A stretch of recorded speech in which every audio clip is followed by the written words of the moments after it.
The glitch attraction's third escape room is called Cursed, and it is a recreation of Five Nights at Freddy's 3's chaos. Springtrap will try to enter the office any way they can, while Dreadbear is on the assault too. Alongside them are 3 phantom animatronics, Foxy, Balloon Boy, and Chica. Now if you're new here, I like breaking games, so subscribe right now if you want to see your favorite horror games broken, alongside getting a sneak peek behind the scenes on how they work. Today, we're heading up into the vents to chase Springtrap, breaking Dreadbear, and exploring the outer hallways of the office you normally can't get to. So, I hope you enjoy.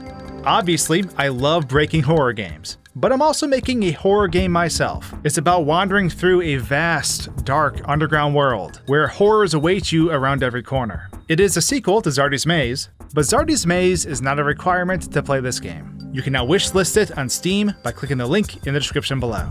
So for a quick recap, this escape room is honestly kind of difficult. You have to manage both doors and the camera system, but then you have to turn your back to all of this to play through an entire arcade game. Springtrap will try to enter both side doors, or even the vent systems, so you must shut the doors to keep them out. But Dreadbear will destroy the doors if they are closed, and come in to find you. You must hide under the desk to avoid Dreadbear, all while avoiding the phantoms that appear around the map that can scare you to death. It's definitely difficult, at least for me. But once you clear the arcade game and solve the numbers, you'll get your combination that will allow you to escape and clear the room. Doing so causes Springtrap to chase after you, as they eventually get crushed by the vent door.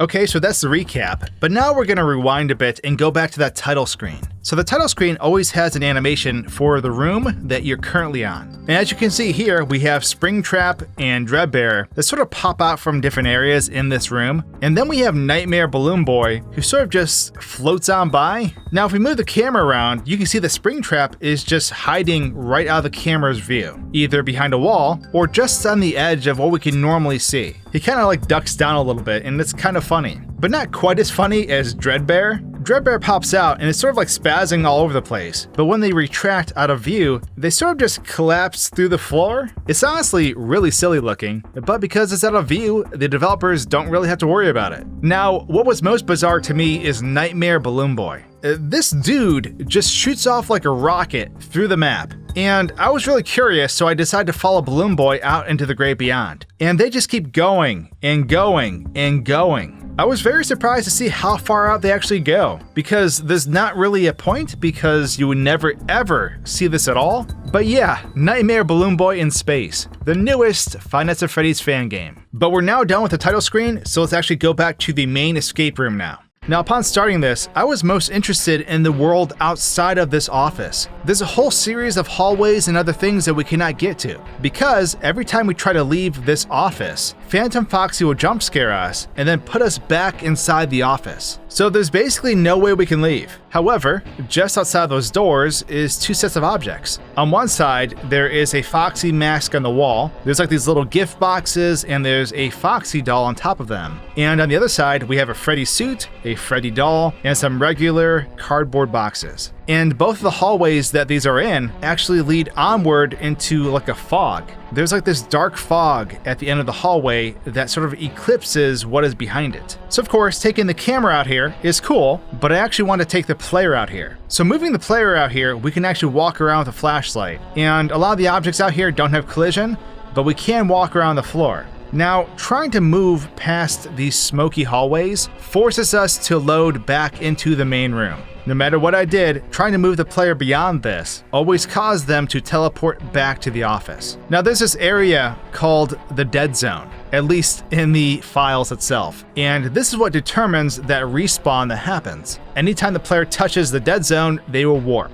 But this is not going to stop us. However, I do want to show you some other things first. So Phantom Foxy will always appear outside one of the 2 doors, and you do not want to look at them. This is what they look like up close though. And what's interesting is that they're actually stored out of bounds when they are not in use. So Phantom Foxy just sort of appears behind these walls in this nothing space. There's only flooring and walls out here, but they are stored here out of view until they need to be called upon to be placed back into the game area. Now, just behind the arcade cabinet that's in the corner of this room, we can actually find Phantom Chica just floating out of bounds in the void. They don't really move from here, they just sort of sit here, and yeah, they're pretty cozy back here. Now, of course, the office area and the hallways around it are only one small part of this map, because there's an entire vent system that goes on for a very long time. There's actually a lot of areas in the vents that are not covered by the cameras, and I find this surprising because there's almost no point, unless I'm missing something, and there is a point later on in the game, but the vent system is a huge maze. There's lots of different paths and turns, and there are giant holding cells in the vents, like these big metal rooms that are all textured with the vent material that are just at the end of the vents, and I'm not entirely sure why they're there. But speaking of the vents, if Springtrap exits the vents and he can't find the player, well, he'll just run in place, like this. Springtrap, your Running Man dance is excellent, man. So now we're gonna take a quick break from the vents and talk about the camera rooms, because so far you haven't seen the second half of this map. So you know those smoky hallways that we can't get past? Well, beyond those hallways is a series of rooms that are all linked together. And within them are the areas where the cameras can see. So the animatronics will appear in these rooms just staring at the wall, and through the perspective of the camera, it looks like they're looking up into the lens. But in reality, they're just talking to a wall. Now we can bypass that dead zone I was talking about before, and by moving the player back here, we can actually explore these rooms. Now nothing back here has collision, and none of the animatronics, to my knowledge, if they appear back here instantaneously, in that case none of them can hurt you. Now that is not always the case, but in this instance we are safe. So yeah, we can just straight up walk through walls, and if we walk behind the walls and go to this giant floor area that's out of bounds, we can actually see that Phantom Balloon Boy appears back here periodically. They are very, very creepy in absolute darkness with only a flashlight, so it's major spooky town back here, but we're gonna head back into those rooms again. So both Springtrap and Dreadbear have the ability to walk through those foggy hallways and go back and forth between the camera rooms and the main office area. And while this is going on, Phantom Foxy is of course warping sort of out of bounds too, to these small little alcoves where they're stored. But what's kind of interesting is that if Dreadbear breaks into the room and then we disable them inside the room so we can walk around safely, upon re-enabling Dreadbear, they will just slide towards us. They don't walk, they just straight up slide right at us. And honestly, it's way more terrifying this way. They're like a phantom who can just glide, and they'll chase us into the hallways where we normally cannot be, and we'll still get jump scared. Now, of course, earlier I mentioned that Springtrap can take the vents, and normally we can only see this through the monitors at the front of the office. However, we can find Springtrap up in the vents, and this is what they look like crawling through the vents.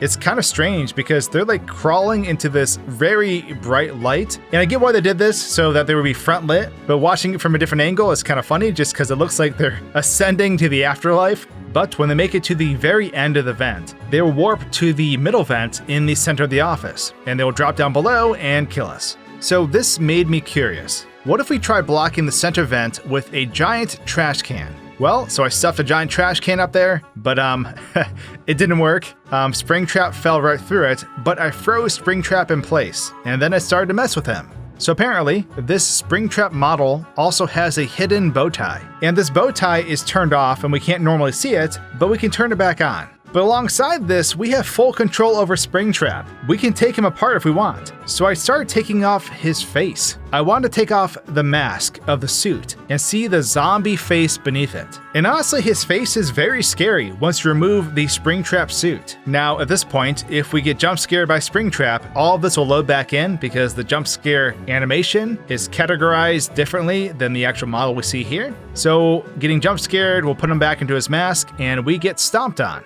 Now earlier, we talked about how Phantom Chica was out of bounds behind the arcade cabinet. And that is not the only thing that's stored back here, because the actual arcade screen is stored back here too. So even when the game is running, we can find the screen of the arcade cabinet back here. So this office has been turned completely upside down, and we've seen a lot of different things in here, from overhead shots of the actual area to messing with the individual animatronics. But I want to take a moment to talk about the box that is inside the office. In a comment on the first video I ever did of this game, a viewer was asking if I could take a look inside the box to see what was inside of it. And so I took all the components out of the box and sort of spaced them out so you can get a better view. So there's lots of different animatronic parts within. quite honestly, they put a lot of things inside this box, and I'm very surprised they all fit, because only in a video game would all these things actually fit inside this box. Putting the box aside, we now have the final chase that takes place in this room. So when you beat this escape room, Springtrap will chase you through the vent, and you eventually defeat them with the vent door by closing it on them. Now, what the player cannot see is that when Springtrap gets hit by that door, they are tossed like a ragdoll beneath the map. So right beneath that vent area is the dead zone, an area I talked about before, a place that will trigger a respawn of the player in the center of the office. But as you can see, the endoskeleton is up above, yet Springtrap is like in free fall down below. Springtrap is frozen in place in this falling pose, and no one knows they're down here, and that's incredibly sad. So we're just gonna leave them down here and have them think about all the mistakes they made. But with that, that brings us to the end of the Five Nights at Freddy's 3 escape room in the glitched attraction. And hey, if you enjoyed this horror breakdown, consider checking out my upcoming horror game on Steam. There's a link in the description below. But as always, I'll see you in the next video. Cheers!